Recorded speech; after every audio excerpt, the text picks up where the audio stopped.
You this stupid village girl, go and iron this cloth for me fast. If this spit dries up before you come back, you'll be in soup. Abigail, go and wash the plates. Abigail, go and cook. Mop the floor. This was not the life she was promised. Abigail lived with her parents in Umoya, a small village. She was very hardworking. Every day, she helped her father on the farm, carried baskets to her mother's store, and fetched water from the stream. Everyone in the village loved her because she was kind, obedient, and always ready to help. One afternoon, a shiny black jeep arrived at their yard. Abigail's Aunt Lizzie and her husband stepped out. They had come to take Abigail to the city to go to school. Her parents prayed for her, hugged her tightly, and wished her well. Abigail's heart was full of excitement and hope. When she arrived at her aunt's house in the city, the building looked enormous. Everyone greeted her warmly. Abigail smiled and greeted her cousins. She felt like the happiest girl in the world. And how can you be sleeping at this time? Did you get tired in the village? Don't you people wake up early to cook? Abigail opened her eyes in fear.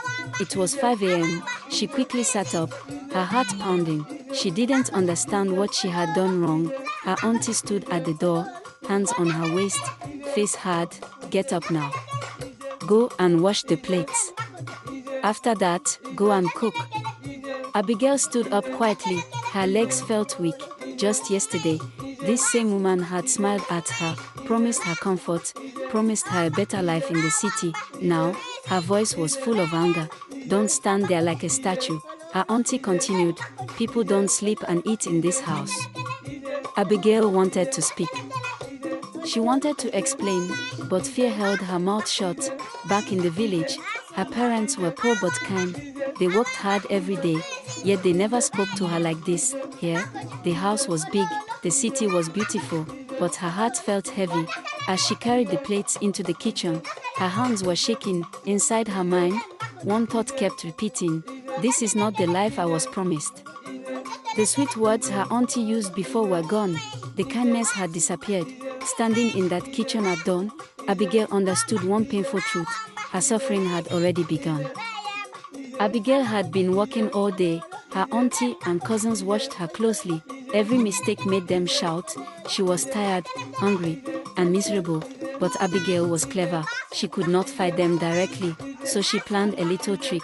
That night, while everyone slept, she sneaked into the laundry room. She burned a very expensive cloth her auntie wanted to wear to an important event. She smiled quietly, feeling proud of herself.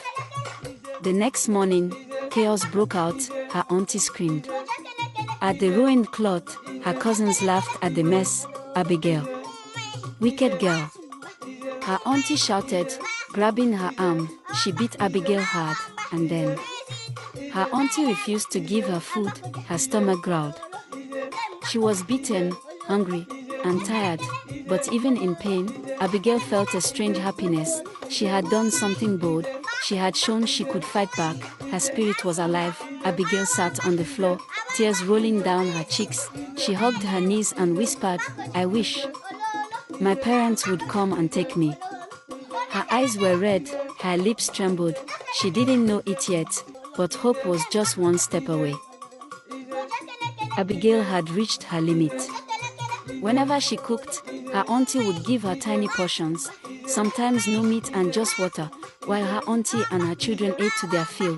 That week, her auntie was hosting a big church event. Guests were fasting and would come to break their fast.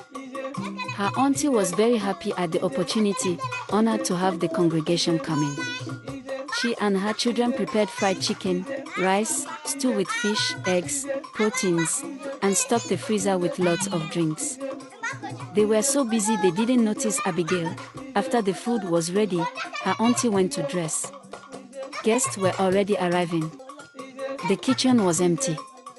That was Abigail's chance. She quietly sneaked inside, scooped rice into a nylon bag, and took 3 big pieces of fried chicken, hiding everything under her clothes.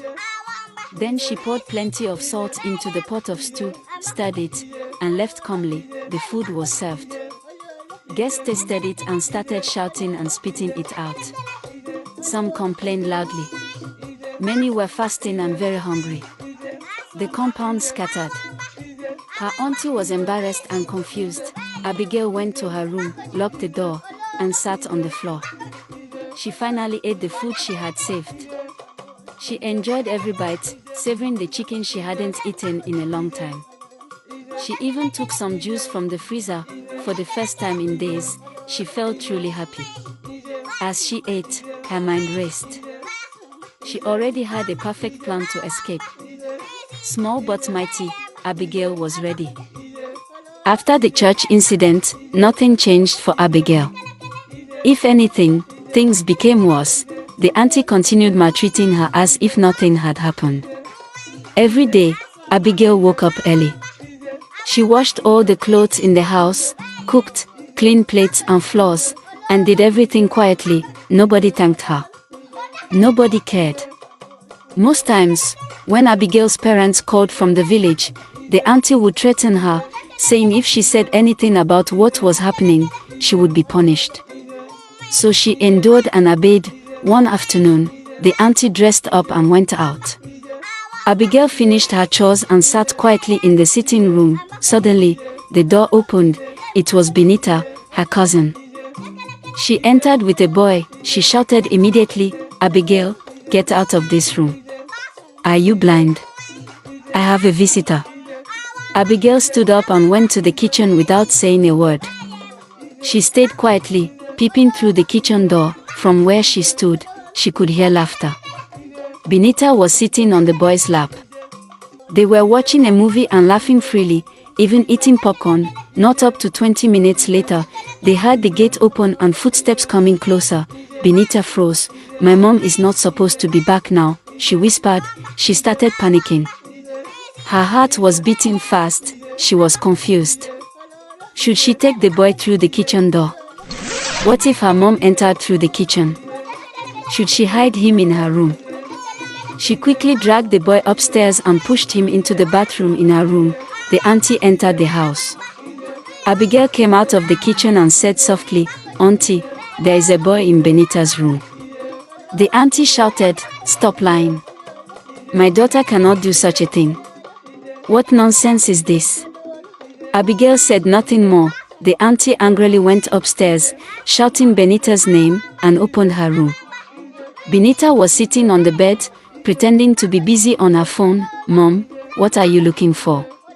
Benita asked, but her mom didn't answer. Angrily went upstairs, shouting Benita's name, and opened her room. Benita was sitting on the bed, pretending to be busy on her phone. "Mom, what are you looking for?" Benita asked, but her mom didn't answer. The auntie looked around, then opened the bathroom door. There was the boy. She shouted at him to leave. She was deeply disappointed and angry. She couldn't believe her daughter could do such a thing. She sent the boy away and scolded Benita, "This is not how I raised you. You have started bringing boys into my house."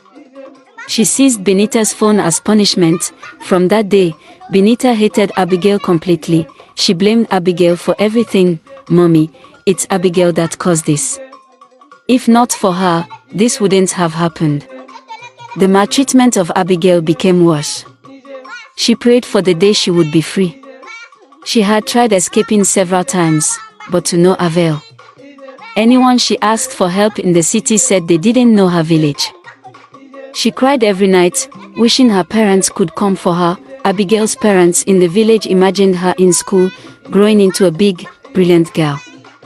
They had no idea what she was enduring in the city. Back in the city, Benita continued treating Abigail like a slave. One day, Abigail found red wig dye in Benita's bathroom. She poured it into Benita's shampoo bottle, shook it gently, and smiled. The next morning, a loud scream, Benita came out of the bathroom and looked into the mirror. Her hair was red. Her face was stained. She screamed and ran around the house shouting. Her auntie and other cousins rushed to see what happened. Abigail stayed in her room, laughing quietly to herself. They knew it was her. They didn't beat her. Instead, the auntie locked her inside the room for a whole day. Abigail watched quietly. She was tired of this life. She didn't cry or beg. Her body was used to the maltreatment. Some days later, another incident happened. Abigail cooked for everyone and served food. She went to the kitchen to take her own portion and took one fish. The auntie entered and saw it. "Why did you take fish?" she shouted. Abigail stood quietly, unable to answer. The auntie rushed at her angrily, trying to grab her. She slipped, fell hard on the floor. Boom! She screamed. Abigail ran, laughing softly to herself, not loudly, just a small laugh. She entered her room and locked the door. She was both happy her auntie had fallen, but also scared of what could happen next. Inside the room, she whispered, "I cannot continue like this." The auntie got up and started banging on the door. "Open this door now. You stupid girl. I will kill you." Abigail did not answer. She stayed locked inside, crying quietly. Later that night, her uncle returned from his trip. He didn't know anything that had been happening. He thought Abigail was being treated well. The next morning, because the uncle was around, the auntie pretended to be nice. For a few days, Abigail ate to her fill, and she and her cousins shared the house chores. One morning, while the uncle was preparing to leave for work, the auntie sent Abigail on an errand. As Abigail stepped outside, she saw a woman from her village. Her heart jumped. She ran to the woman, crying and begging, "I want to go home. I have tried many times. I have no money. Nobody here knows my village. Please help me." The woman agreed. She took Abigail to her house that night. Early the next morning, they left for the village. Back in the city, Abigail did not return. After an hour, the uncle became worried. "Where is Abigail?" he asked. The auntie said, "She's just playing outside." Hours passed. The uncle immediately contacted the authorities. Deep down, the auntie was very scared. The smaller cousin started crying. Daddy, Mommy, and Benita maltreat Abigail. They beat her. They don't give her food. She's always cooking and cleaning. Sometimes Mommy locks her up and beats her. The uncle was furious. He shouted at his wife, Abigail's auntie. She bowed her head in shame. She knew Abigail's era of suffering had ended. Her wickedness had caught up to her. After a week, Abigail was still not found. Unknown to them, she was already in her village. Abigail's parents cried when they saw her. She was very thin, bruised, and malnourished. They regretted letting her go. They hugged her tightly. After 1 week of searching, the uncle came to the village to explain everything. He was surprised to see Abigail already home. He ran and hugged her, thinking she was lost. Abigail told him everything. He apologized to her parents, prostrating and giving them money, telling them to call him if Abigail needed anything. Her parents were angry. "She will never live with anyone again. We don't want to see your wife again," they said. The lesson is clear. Not everyone who promises to help is kind. If you can raise your child yourself, do it.